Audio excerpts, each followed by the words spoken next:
And here we go.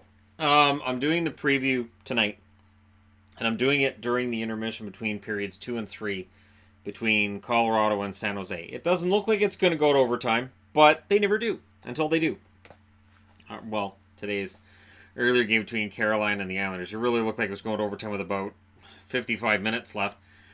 But, I want to get this done because we have to get up early tomorrow. We're going into Pitt Meadows for the Brody Hintz, the second annual Brody Hintz Memorial Tournament, which I intend to see go to a third annual, fourth, fifth, sixth, beyond. That being said, let's go ahead and discuss the first game on the board, which is actually the later game of the day, which is Boston against Columbus. This game starts at 5 o'clock my time, 8 o'clock Eastern. Evening time for those in Europe. If you're in Africa, I don't see many African countries. I'm trying to think if I've seen any countries from Africa. South Africa, maybe. There might have been Egypt once or twice. Australia, I see every now and then. Obviously, it's weird. There's nothing like having a YouTube channel for that. But anyways, somebody watched me there, really? Anyways, Boston owns a 1-0 series lead in this one. They, of course, won game 1 3-2 in overtime. 3-2 is a popular score last night, so both games hit that same score. And both Columbus and Boston won game 2 in round 1. This series is close, and I get the feeling that it's going to remain close. And I don't see this one going 5. I don't see it going 4. I see it going 6 or 7. Both teams were 0 for 4 on the power play in game 1. In hits, Columbus led there. And of course, Brad Marchand today was vocal about how Riley Nash threw a hit to knock Krejci out of the game. And Krejci's, he's day-to-day. And when I hear day-to-day in the playoffs, I think he's out then. And I would be very surprised if Krejci's not out. Now, if Krejci's out, that absolutely changes the whole picture for the Boston Bruins. And ironically, Riley Nash was the guy that last year they had as the Swiss Army knife that could go into any part of the lineup and you were good. It'll be interesting to see who plays that spot for Krejci. Do they move Coyle up? And what that does to other parts of the lineup if they do.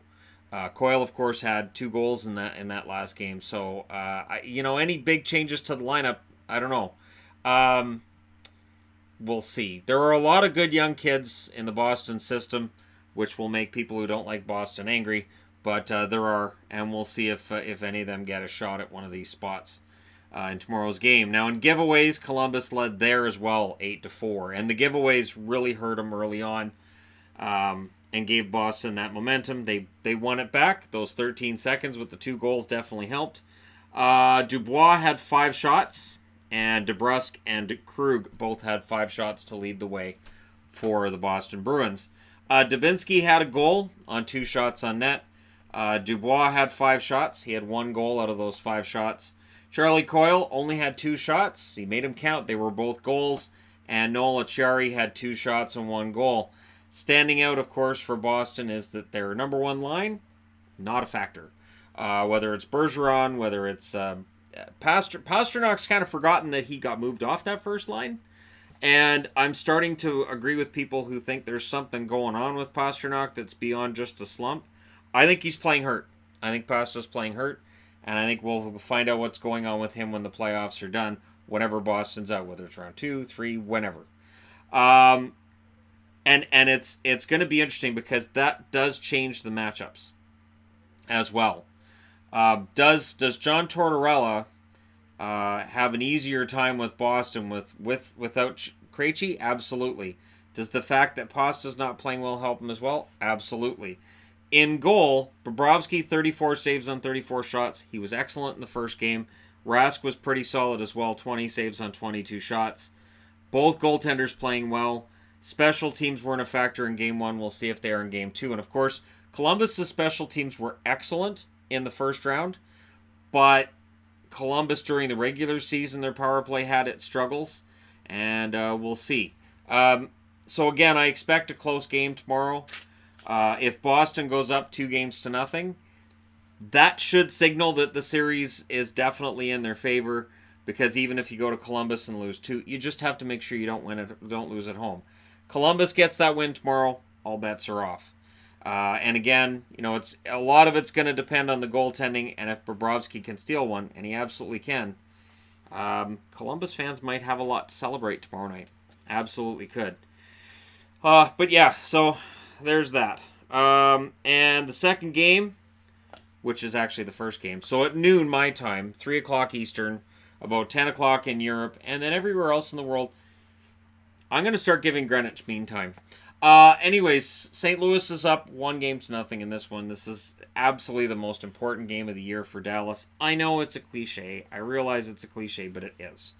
For Dallas, tomorrow they win, or in my opinion, if they lose tomorrow against St. Louis, that's it. I can't see them taking 4 out of 5 against the Blues. The Blues are simply playing too well. They've been too hot for too long. Ever since they were 31st in the NHL, St. Louis has just been pegging their way up and up and up and up. And I don't necessarily see Dallas being able to stop that if they lose tomorrow. Of course, it was 3-2 for St. Louis in the last game. There's the disputed goal that counted by Jimmy Benn. It didn't end up mattering in the end. It seems like there's a disputed goal in every game right now. Legit. It seems like every game there's a disputed call and a disputed goal. But part of this may be that, having a YouTube channel and seeing it, it's more than usual from before when I was just like everybody else. And I just, watched the games and enjoyed them. There you go. I didn't really pay much attention to complaining online and all the discussions that go on there. And I understand it, I do. And on the Dallas-St. Louis side of things, both teams were 1 for 2 on the power play. That penalty kill is going to be very important for both teams tomorrow night. They're going to want to shut down the other team's power play. Hits, Dallas had a slight edge there, 24-22. The problem was they also had the lead in giveaways, 8-6. You have to get those under control in the playoffs. Lindell had 4 shots to lead the way for Dallas. It was a lower shot game between Dallas and St. Louis than the one between Columbus and Boston. Definitely less chances in this one. Pietrangelo had 3 shots in that game. And, St. Louis. We'll see if they can get it again. Jamie Benn had 1 shot, 1 goal. Disputed. Spezza had 3 shots for 1 goal. Surprising. Spezza has been basically a black hole offensively for large portions of this year. I would love to see him get it going in the playoffs and see him be a major positive factor for the Dallas Stars from here.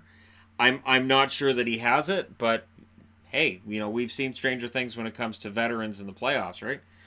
Fabry had a shot and a goal, and Tarasenko, of course, 2 shots, 2 goals. There were some Blues fans that weren't happy with my review last night where I discussed things they didn't feel were as important as the absolutely fantastic move by Tarasenko on Heiskanen. It was a great move. I have been accused of underselling tremendous goals and plays before because I try to just say, okay, so that happened. And I get it. Like, Tarasenko being hot is major for St. Louis. If he can play the way that, 2 years ago I said he was going to win the Rocket Richard Trophy.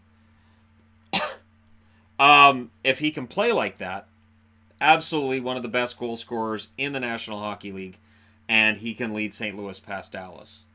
I still have scoring concerns with Dallas past that first line. I know Dallas fans get tired of hearing it, but St. Louis's depth is pretty startling.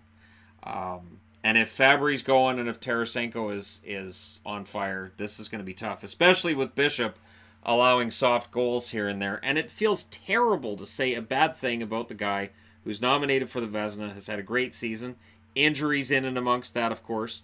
But he's had a great year when he's played. 17 saves on 20 shots in Game 1. He's got to be better in Game 2. Because Binnington has been fantastic. 27 saves on 29 shots in Game 1. And outside of, and I've mentioned this before, that one game against Winnipeg where Winnipeg looked like they'd figured something out, and then they fixed that. Binnington's been amazing throughout these playoffs. So it is a challenge for Dallas to go in and get this win tomorrow. Both road teams really have to win it. Am I being more generous towards Columbus than towards Dallas when I do this preview? Probably. But Columbus to me feels like they have the horses to make that comeback if they go down 2-0. I'm not as sure with Dallas. So that's just my own, reflex. And if part of that is because, I'm a Dallas fan and I'm more critical, that happens too. I know that happens.